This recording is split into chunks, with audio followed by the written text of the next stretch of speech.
ایک تو ایک سرکس ہوئی کنٹینر کے اوپر،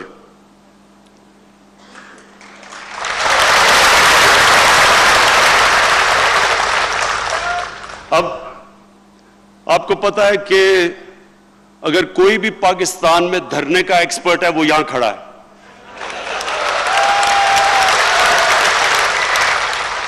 میں نے شروع میں کہا تھا کہ 1 مہینہ کنٹینر میں گزار دیں تو میں ساری ان کی باتیں مان جاؤں گا. 1 مہینہ. ہمارے بچے ہیں یہ مدرسوں کے. میں یہ آپ کو بتاؤں، یہ پہلی گورنمنٹ ہے جس نے فیصلہ کیا ہے کہ ہم مدرسے کے بچوں کی ذمہ داری لیں گے. یہ ہمارے بچے ہیں.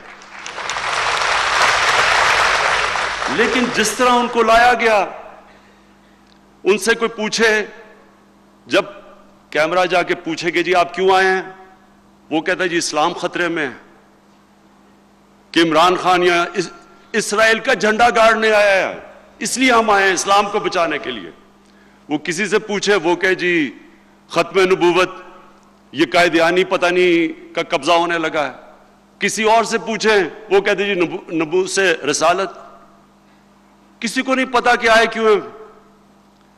جو سب سے زیادہ مجھے تکلیف ہوئی کہ وہ بچارے جب بارش ہوئی مشکل وقت میں، وہ بچارے باہر بیٹھے ہیں اور گرم کمرے میں جناب فضل